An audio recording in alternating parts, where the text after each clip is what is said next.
Really quick, this is a topic that just emerged yesterday. I've done my best to do all the research that I had the time to do and to get all of the facts as best as I know them, but if there are any corrections that need to be made, they will be in the pinned post below in the comments. Please check that out just to make sure there isn't anything major that I want to correct myself on as we go through this. Yesterday, Nintendo posted to Twitter community tournament guidelines and updated them on the website where the Twitter post links to. And people promptly started getting things wrong, taking things out of perspective, posting takes that generally demonstrate a lack of TOing experience. Some of them had actually read the document, but a lot of people, even who have read the document, don't know what this actually means for the scene. And so I'm here with my certain amount of experience that I have to help people understand. I'm not a lawyer, I'm not a journalist, I don't work for Nintendo, but I have been involved in TOing Nintendo games for more than a decade now. I've gotten opinions from a variety of different sources, other TOs in the community and in the Smash community, and I've actually read the document all the way through at least one entire time before posting my opinions on the internet. So I think I'm in the upper percentile of people who understand what actually happened. There are Nintendo events, to start with, that are licensed by Nintendo, where the tournament organizer has an explicit contract with Nintendo about how their event is going to run, and they have their own guidelines to follow so that they can be in line with that contract. This document does not affect those situations, at least directly. This document pertains to any events that are unlicensed. This document is telling you, if you're not going to have a license with Nintendo, here's how Nintendo wants you to run events using Nintendo games. Now, it's important to be really, really clear here that this document does not guarantee us, as tournament organizers, any rights whatsoever.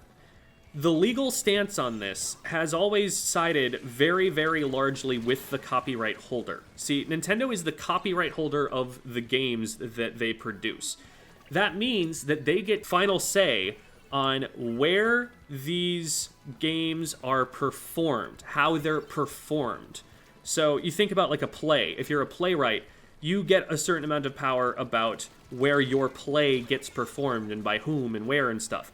And there are other, smaller agreements that you can enter into with, say, theaters to allow them to do that under certain terms and so on and so forth.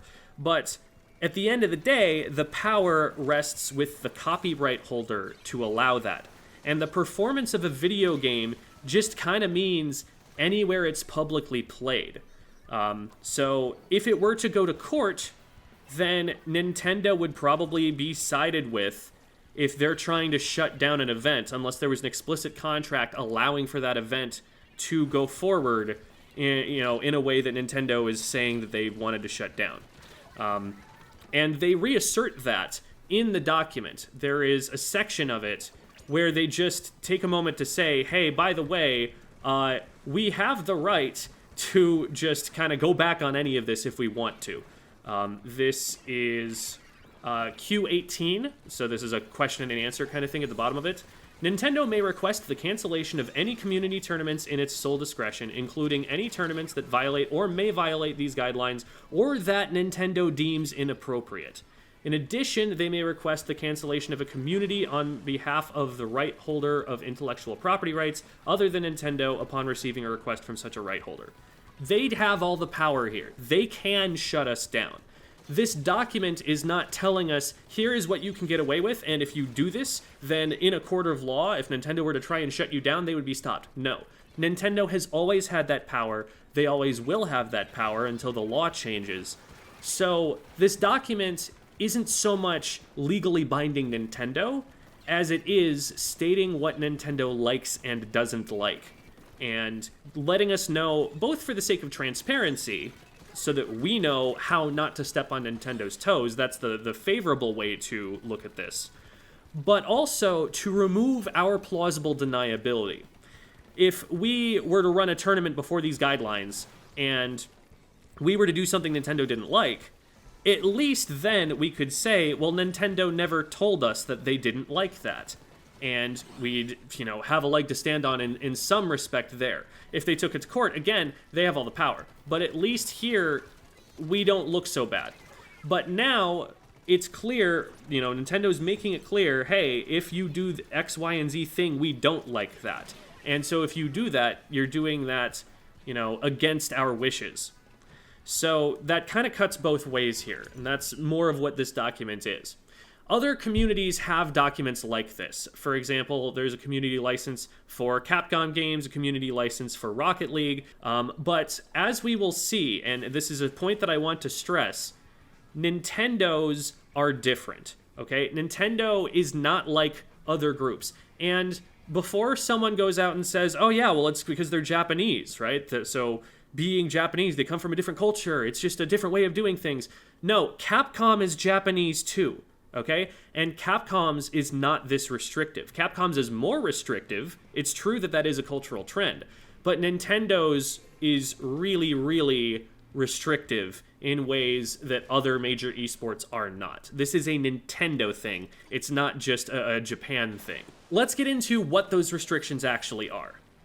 Here are the guidelines. I'm not going to go through the entire document because that would just make too long of a video, and the document happens to be out there publicly. You can just go find it. But what I am going to do is I'm going to talk about the guidelines that are here that are particularly worrying for us as a competitive Nintendo game scene, for us as the Splatoon community, but also more broadly, especially in the Smash community. This also affects things like Mario Kart, but it's important for us to remember, as a part of our game's history, that Smash did all of this stuff first. Smash is the group that is the litmus test for how we will be in the future. Smash is the group of people that have been putting up with Nintendo's crap for more than a decade now, who have people who are professionals in the event-running industry negotiating directly with major venues. Like, that's the Smash, Melee, and Smash Ultimate communities. And Melee was there first, Ultimate picked up where, Melee left off, that kind of thing. And if you want to really understand what's going on in Splatoon, you are better served by looking at what's happening in the Melee community than you are by looking just about any place else. So a lot of the information that I'm talking about here is going to be pertaining specifically to Smash. That's why. Because that's our future, that's what we look like going forward, that's what we've learned everything from. So, guidelines. Number 1, the participants for a community tournament as defined, as acceptable by Nintendo, are limited to 200 players in person and 300 players online. For Splatoon, that still matters. But for Smash, that's insane. There are so many hundreds of events that have happened in Smash with more than 200 people in person. 300 people online is things like Low Inc., things like our online majors. That would technically fall outside of the protection of the community guidelines here. We would not be in Nintendo's favor by running that sort of event. Compare that to Capcom, again, another Japanese company. They do not limit the number of participants. They're only concerned with the amount of money that's being made. They don't care how many people are at those events. Same thing with the Rocket League community license. There's no mention of how many players are allowed to participate in that. All that matters is that the players are at least 13 years old, how much money is made, etc., etc. So this is already absurdly restrictive. This is something that nobody else is doing, as far as I'm aware. Now, what's crazier about this is that they do say, if you have a tournament that's big, consider breaking it into blocks. So they would allow, for example, 4 events with 200 people just run separately from each other. In person, that's way more restrictive because that would mean you have to hire the venue out 4 times instead of just being able to get everyone into one place. This seems to demonstrate that they don't really understand how things are working, or, taken more cynically, that they are deliberately trying to make it more difficult. They're trying to really clamp down and make tournaments smaller than they know that they are. I'll leave you to interpret what you think their intentions are, but that's the text. Entry fees are limited to around $15 per person. In the Splatoon community, that's not going to matter too much, except at majors. In Smash, that's devastating. The way things have been done in Smash for a very long time is you pay 2 fees. You pay a venue fee and an entry fee. The venue fee goes towards the organizers reserving the venue, so paying for the space that you're playing the game in. And then the entry fee goes towards the prize pot, which is to incentivize people to try their hardest to win. It's something that's there to make it so that there are some stakes and that people are going to try their best, and that you have, that kind of expectation of your opponents that they're going to give you their best games. That completely gets rid of the entry fee. It is not allowed, according to these rules, that the fees are used for anything other than covering the costs of organizing the tournament. They're not to be used towards prizing. So that part of Smash competitive culture is just thrown out the window. Secondly, it's restricted to only $15 per person. Something for a mid-sized regional event where you do really need a bigger venue fee to be able to reserve at, that cuts that off. You also just can't collect any fees for online tournaments for any reason. I guess Nintendo just thinks that there's no overhead, there are no costs associated with running an online tournament. I don't understand. But even at an in-person tournament, your budget is capped. You can only possibly have 200 people, and you can only charge those people $15 at most. So that's an absolute maximum for your budget of $3,000, and that's if every single person shows up, and none of their entry fees are being waived or anything like that. Now, to someone who has not been out in the working world, that may sound like a lot of money, because, for an individual person to just randomly get $3,000, whoa, that's a lot. But you don't understand, if that's how you're feeling, how expensive venues can be, and how much overhead there is for them, and what other things you might be wanting to do with that budget to enhance the quality of the event. If we're looking at like a major, we're talking 6 figures, okay? A major cannot operate on this budget. It couldn't operate at this size anyway, but even a mid-sized regional will have trouble reserving certain kinds of venues, reserving even just venues that look kind of nice on this basis. It will put them outside of the scope of what Nintendo says that they will allow. So that's risky for anyone who's trying to get into the business of running any one of those kinds of events. That makes it so that they have the threat of a potential cease and desist if Nintendo catches wind that this is going on. And that's something that will deter sponsors, and that's something that will deter a lot of outside investment. But, as it turns out, that won't be a problem, because one of the things that is not allowed is sponsorship money. The budget really is hard capped at either $3,000 or $4,500. It's not like you can just be like, oh, well, that's not where the big money was going to come from anyway. It was going to come for sponsors. No, it's not. That's disallowed entirely for community events. And that's also not the case with the other community licenses. Capcom doesn't do that. Rocket League doesn't do that. So this is just massively more restrictive of the size and scope of what tournament organizers can do with Nintendo games than any other esports organizer that I am aware of. There may be some individual points where, other communities line up with this, but on the whole, this is just way more restrictive than anything that I am familiar with or have heard other people talking about. Now, let's talk about this license for a second. The license that you would have to get with Nintendo in order to not be considered a community event and be able to run something outside of the scope of this. Because an argument might be made, well, if you don't like these guidelines, then just work directly with Nintendo, get that license. And then you can run your event however you want to, as long as they agree to it. And the problem with that is that Nintendo has a really agonizingly slow, terrible process for developing this licensure.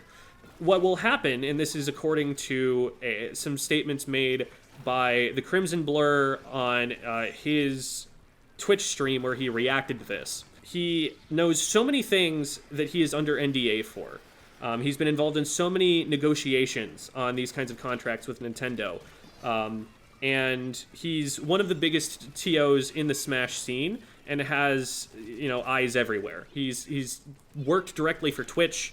Very, very knowledgeable person on the subject. Now, I will post this Twitch stream in the description if you want more information on this.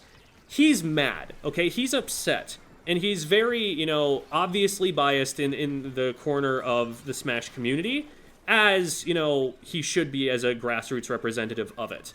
There are some, hardline stances he's going to take here, and there are some cases where, being upset with it is going to impact his tone and the way that he carries things. But he is more knowledgeable than probably any TO in the Splatoon scene about how this kind of stuff works.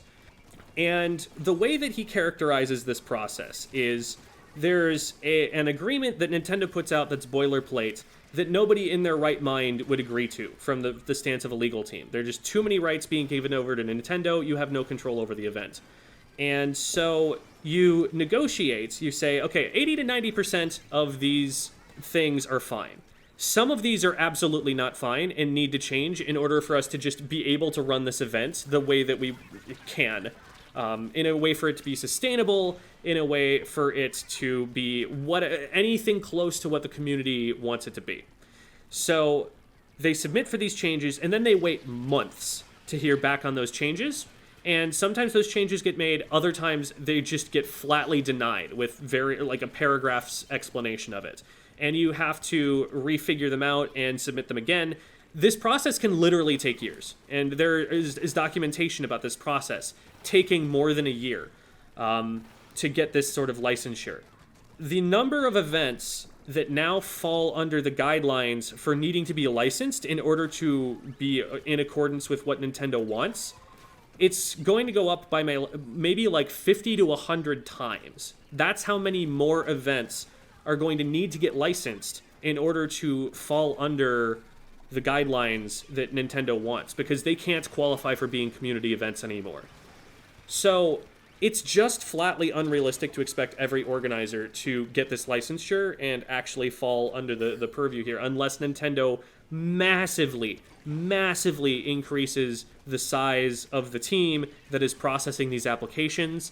And even if they increase the size of the team handling the applications, unless those people are given some kind of major executive authority to, make decisions and decide what's in line with the company's values or not, I don't even think that increasing the size of the team is going to fix things, because of how many times they're going to need to go up to their superiors, and that's going to need to go through like 4 different layers of committee before it actually gets to the person who can sign off on it, by which point it's been a game of telephone, and what the actual request has been, reduced to something that doesn't mean what it used to, and now it has to be renegotiated again when they come back with a denial that demonstrates they have no understanding of what they're actually denying. This process has been horrendous for TOs to work through.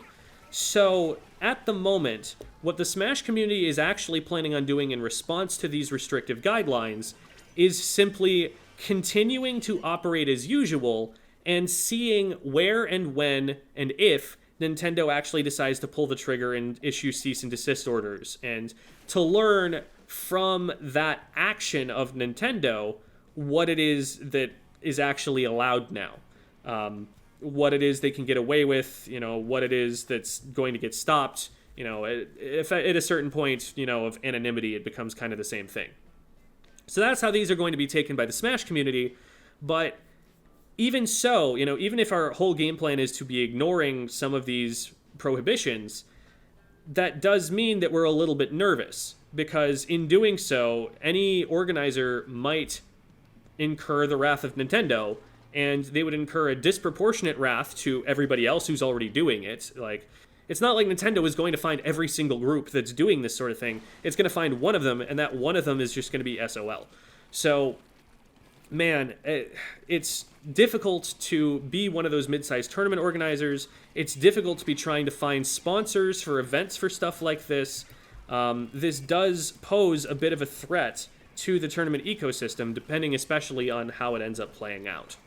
Let's talk about school events and charity events for a second, because those are weirdly impacted too in ways that seem to demonstrate they do not understand the landscape of these tournaments.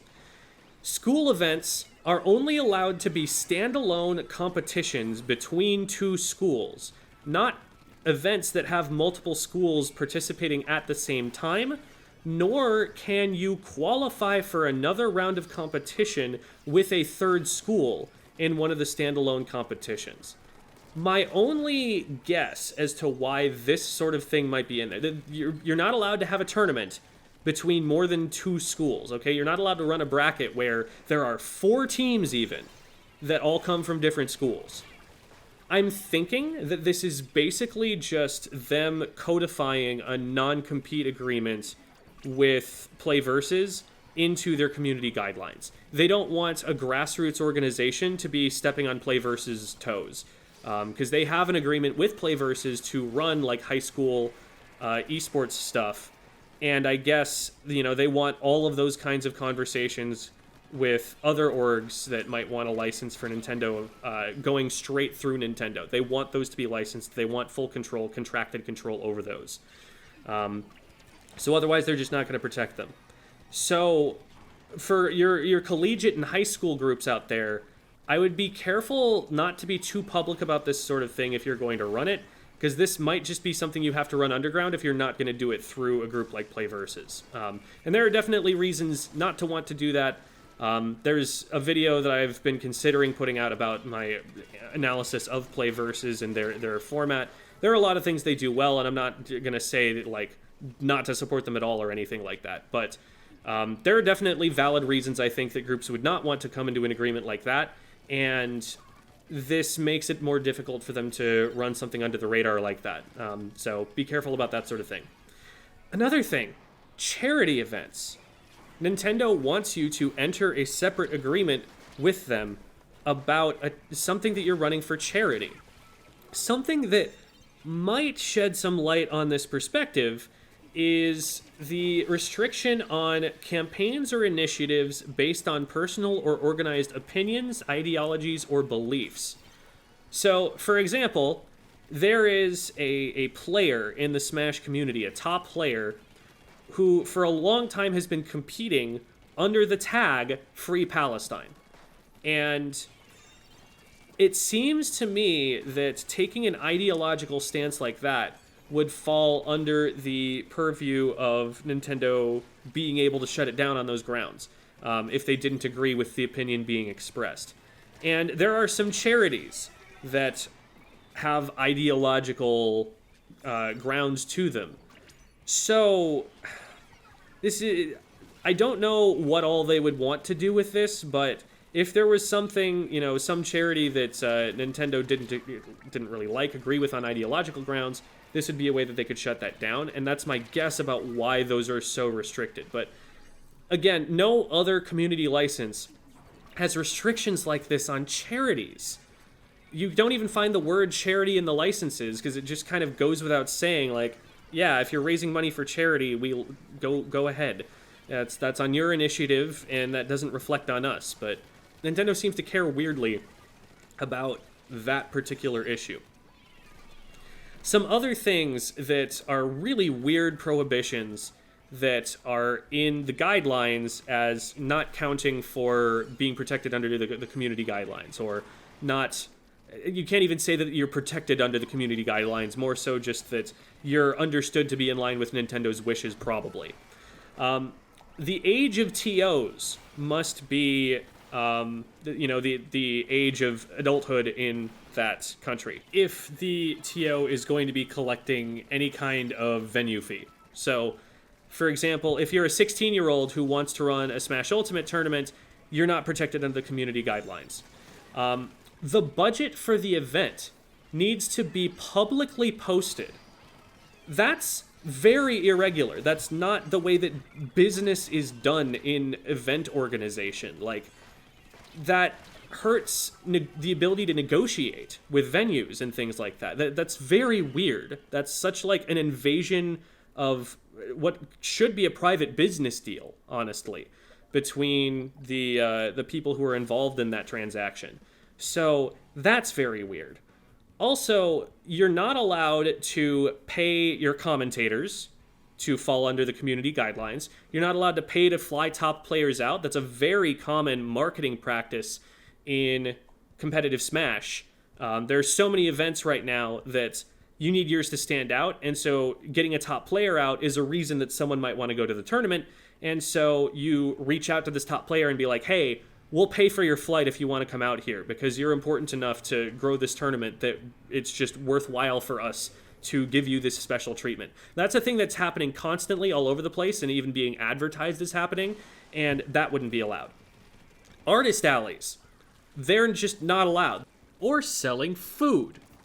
You may not sell food or beverages at these tournaments that often take hours and hours to finish. Also, if you want to use images or videos or gameplay of players on social media, so that could be still images, that could be videos, whatever, they need to explicitly sign off on that. So now there needs to be like a waiver, a permission slip that participants give you to use their likenesses pretty much everywhere. That's like a paper trail now that there needs to be when signing up for any kind of tournament. Tournaments that are trying to be compliant will also need to get Nintendo branding out of their IPs to be safe. You don't want to name a tournament with the phrase like Super Smash or Splatoon or some shortened version of it in the name. You want to come up with branding that's just completely different. Genesis, probably safe. Super Smash Con, not so much. So that sort of thing, you've got to be really careful about just to make sure that you're not infringing on their brand. Let's be clear here. Part of the reason that Nintendo is doing this is that they don't want big, major, like, corporations trying to profit from events. They don't want for-profit events. They don't want, that to be the philosophy of the event. You're trying to make money for it. And so part of the reason that they're doing this is to make it difficult to profit from the event. Like, that's explicitly the reason for it. The problem with that is that the events already are not profitable. Nobody's actually making money from Super Smash Bros. Tournaments. I have worked for 2 different companies that each tried in the past to make a business model out of running, say, Super Smash Bros. Tournaments. And those companies went out of business. The demand just isn't there. You can't run enough tournaments to be able to, make enough money to get rich. At most, you're going to be able to sustain yourself at a very, very lean mode of operation. Having a brick and mortar that's like a regular venue for tournament stuff, that's really hard to do right now. I've heard just the other day about a venue closing down from a friend of mine that used to run LANs. Esports is already a bubble that's popping. People are already pulling out. It's already harder and harder to get sponsorships. Smash was not this big, billion-dollar business. Smash, like at majors, tends to lose money just as a normal fact of its operation. And that just happens to be a loss that the people who are running it are willing to take on and fund from other places. Like, it's being run by people who are rich and are willing to just lose money to have a cool thing. They're paying to have tournaments. That's the major tournament landscape right now. So the idea that this is a group of people who are trying to like be predatory and to benefit from the work Nintendo has done, it's just not true. And it's so aggravating to see it treated as such. An important question that people are arguing about is whether this change actually affects Splatoon tournaments as they're currently run. Sure, we don't have as much of a culture of charging venue fees. Sure, our tournaments are smaller than big Smash majors or even regionals. But just because it's not affecting Splatoon events right now, doesn't mean it won't affect them if our scene grows. This Ludi season, we have like twice as many teams as we've had before. We've broken a bunch of low-ink attendance records in the Splatoon 3 era. If we were to make our policy to follow Nintendo community guidelines, we would just be capping our growth. We would never be able to pay TOs or production staff or commentators to do the work they do, no matter how much interest or demand there was in the scene. We may well lose in-person venues due to fear about pushback from Nintendo about these guidelines not being followed. The guidelines cannot be a lasting policy that we adhere to for the community to grow in a healthy way. With these guidelines, we would never be allowed to grow as large as the Smash community currently is, as the Smash community currently operates many, many events that are explicitly outside the community license, while having little way to become licensed in the near future. Were we to just accept these rules and abide by them unquestioningly, the Smash community would shrink, meaning it's less likely we get to piggyback off their majors. Smash isn't that large of a competitive gaming community in the grand scheme of things. Think about how big Fortnite got, despite being designed in a way that didn't facilitate LAN play. It's a battle royale. It's really hard to connect all of those computers together, 100 computers. Think about how Riot Games took League of Legends and basically turned its production for Worlds into ESPN. Aspiring to be the size of the Smash community is a pretty achievable goal when you consider what else has been done in this space. It wouldn't take massive outside investment or anything, but even that goal would not be realistic if our big tournaments had to split into multiple events or had a hard capped budget that they had to disclose on Twitter or something and had no way to pay for their staff. It's not like tournaments are just going to stop happening on November 15th, which is when these community guidelines go into effect. But this is still an existential threat to the scene, and it deserves pushback. We need growth as a competitive esports community. That is something that we depend on happening. This stunts our growth. As for the foreseeable future, this will not change the way that Splatoon events are run or stop us from running events.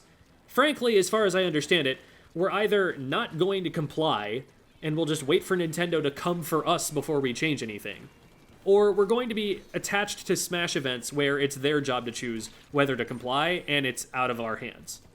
The Splatoon Tournament Organizers Guild, which is a group of tournament organizers that represent a whole lot of different important Splatoon brands. We've got Ludi, we've got IPL, we've got Dapple Productions, Mulloway, CCA, Little Squid League, like lots of tournament organizing names that are just mainstays of the community, 4v4 Sundays, like a whole lot of them. They've all signed off on a statement on Twitter that says that they're not worried about these changes and that you shouldn't be either, even though they don't like the changes, that Nintendo is stepping on the toes of the community. So I believe, at least according to them, that their events are not unduly affected by this, that they don't see a reason that they have to shut down, that they're going to be standing their ground and continuing to run things as they are. Here's the bottom line. Nintendo has always been able to send a cease and desist and shut down basically any tournament they want. But this document is saying we will do that, or we, reserve the right to do that. We have intentions of doing that if you don't follow these guidelines. And those guidelines are, I'm going to say it, stupidly restrictive. The only way that you can view these as intelligently designed is if the design in mind is hurting the Smash community, hurting the Splatoon community, making those communities smaller, keeping them from being able to grow. That's the only way that this makes any sense. Because you cannot sustainably run the tournaments that we even currently run under these restrictions. It's just not possible. There's not enough money that we are being allowed to be able to pay the people to do that. And granted, we're not paying those people very much as it is. A lot of those people are still operating at a loss. A lot of those people need other jobs to be able to do the things that they want to do. It's very much at volunteer capacity. And even the people who are making money would be making so much more money if they were doing something else that they certainly have the skill sets to do. Just running other events, they would be making more money than if they try to run Smash events.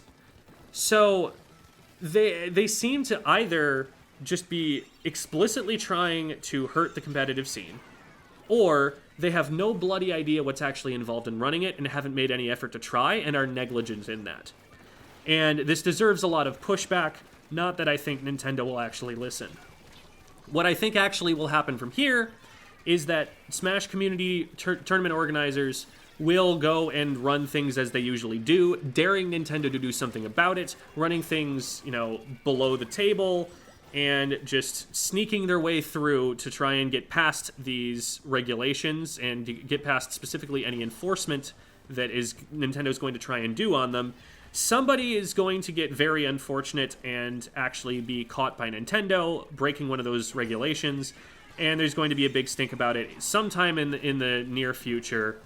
And Nintendo will then be in the position where they have to decide, do we want the PR nightmare or do we want to stick to our guns on this? And whether Nintendo wants that is anybody's guess, but I'm going to be out there being loud about it and being angry about it when it happens.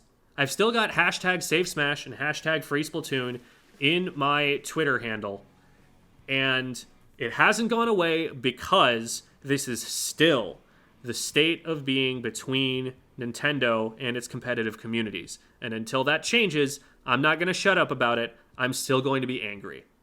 Say, hey, you guys have to work with us. Here's the process. I want to see that happen. Until I see it happen, I don't believe it. And a lot of what I'm saying, I don't know if you noticed, is I want to call these fucking bluffs. I want to call every bluff. I don't give a what they're telling us. I want to see a police officer come and take the CRTs out of the venue. I want to understand how you stop us from playing a video game in America.